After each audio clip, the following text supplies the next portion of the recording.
Assalamualaikum warahmatullahi wabarakatuh. Bismillahirrahmanirrahim. Wassalatu wassalamu ala rasulillah. La haula wa la quwata illa billahi wa ba'du. Saudaraku seiman yang dimuliakan Allah subhanahu wa ta'ala, merajalelanya fitnah termasuk ke dalam tanda-tanda kiamat yang diperingatkan oleh Rasulullah Sallallahu Alaihi Wasallam.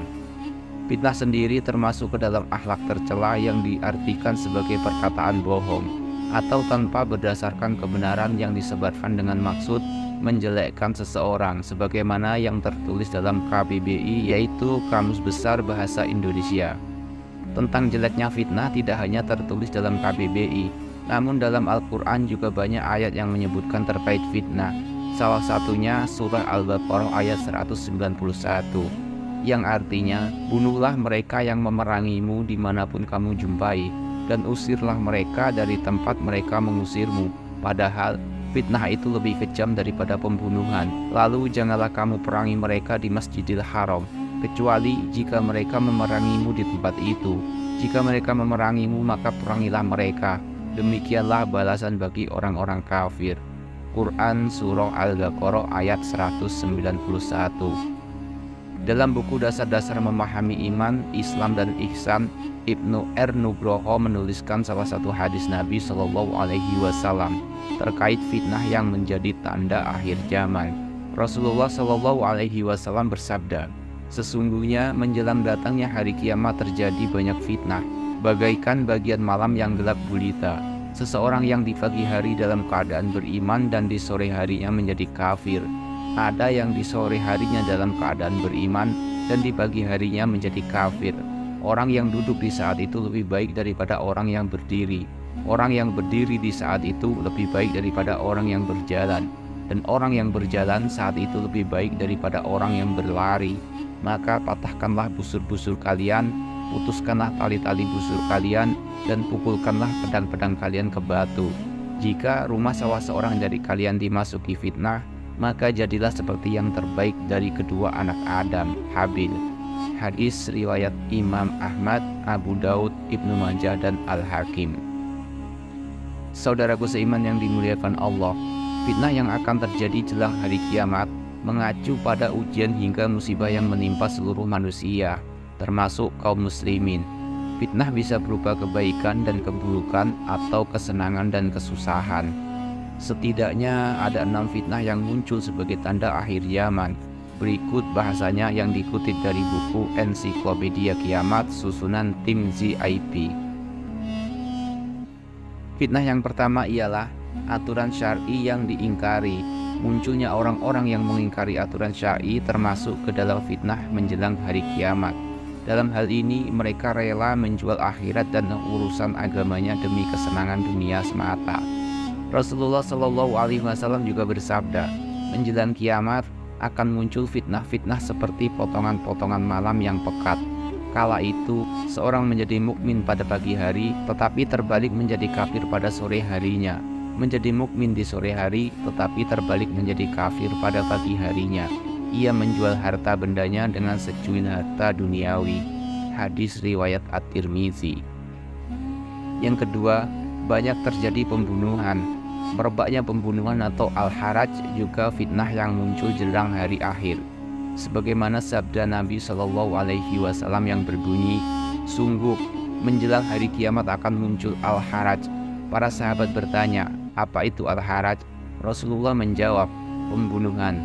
Tetapi kalian bukan memerangi orang-orang musyrik, melainkan kalian saling membunuh satu sama lain. Sampai-sampai seseorang membunuh tetangganya, saudaranya, pamannya, dan anak pamannya. Para sahabat bertanya, apakah pada saat itu kami masih punya akal sehat? Beliau menjawab, sesungguhnya akal seseorang pada zaman itu akan dicabut dan digantikan oleh manusia-manusia bodoh. Kebanyakan dari mereka itu benar, tetapi sebenarnya tidak. Hal ini sudah banyak terjadi di negara kita. Banyak kasus-kasus pembunuhan sesama muslim hanya karena hal sepele.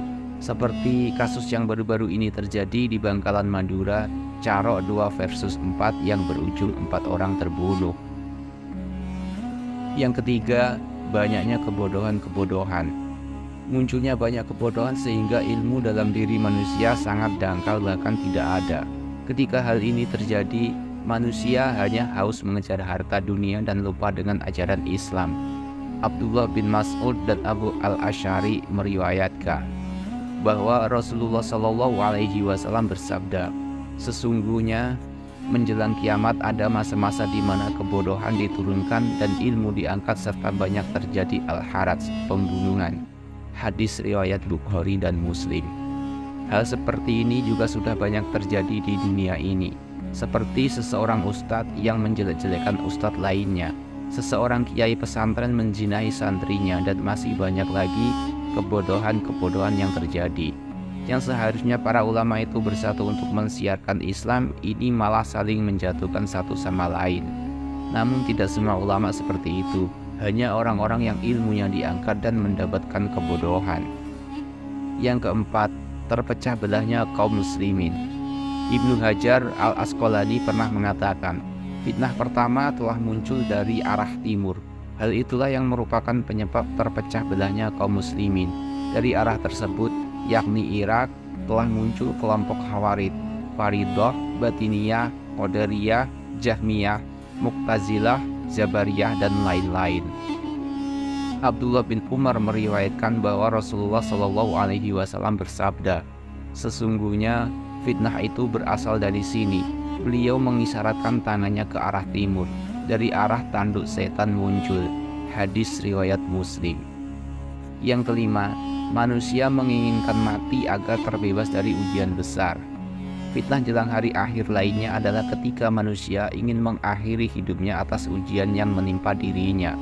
Abu Hurairah radhiyallahu anhu meriwayatkan bahwa Rasulullah SAW bersabda, kiamat tidak akan datang sampai ada seseorang laki-laki melewati kuburan seseorang, lalu ia berkata, alangkah baiknya sekiranya aku menempati tempatnya.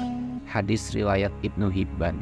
Dalam riwayat Muslim pun disebutkan, demi zat yang jiwaku ada dalam genggamannya, dunia tidak akan lenyap sampai seorang laki-laki yang melewati sebuah kuburan, lalu ia berguling-guling di atasnya dan berkata, alangkah baiknya jika aku menempati tempat penghuni kubur ini. Ia berbuat demikian bukan karena agama, melainkan karena adanya musibah. Saudaraku seiman yang dimuliakan Allah, yang dimaksud hadis di atas adalah seseorang yang melakukan bunuh diri karena disebabkan oleh berbagai masalah, karena sudah tidak sanggup lagi menghadapi ujian yang ia dapatkan, mengakhiri hidup jalan pilihannya. Ia anggap dengan bunuh diri akan selesai beban hidup, tapi ia tidak tahu bahwa beban di akhirat beribu-ribu kali lipat yang akan ia dapatkan. Kemudian fitnah yang terakhir, munculnya Dajjal. Kemunculan Dajjal merupakan fitnah terbesar menjelang datangnya hari kiamat. Rasulullah SAW juga bersabda, dan sungguh demi Allah, hari kiamat tidak akan terjadi sampai munculnya 30 tukang dusta. Yang paling akhir dari mereka itu si buta sebelah, Dajjal, terhapus mata kirinya. Munculnya tukang dusta yang terakhir ini tidak akan terjadi sampai kalian melihat perkara-perkara yang memuncak keadaannya pada diri kalian, dan kalian saling bertanya di antara kalian, apakah Nabi kalian telah menceritakan kepada kalian sebagian darinya, dan sampai gunung-gunung bergeser dari letak posisinya. Hadis riwayat Ahmad. Wallahu a'lam bishawab. Mudah-mudahan kita semua terhindar dari fitnah-fitnah akhir zaman. Amin, Allahumma amin. Jika saya ada salah dalam penyampaian ini, saya mohon maaf yang sebesar-besarnya, karena sesungguhnya kebenaran itu hanya milik Allah Subhanahu wa Ta'ala, dan kesalahan itu milik saya sebagai manusia biasa. Saya akhiri, subhanaka Allahumma wa bihamdika, asyhadu an la ilaha illa anta, astaghfiruka wa atubu ilaik. Wassalamualaikum warahmatullahi wabarakatuh.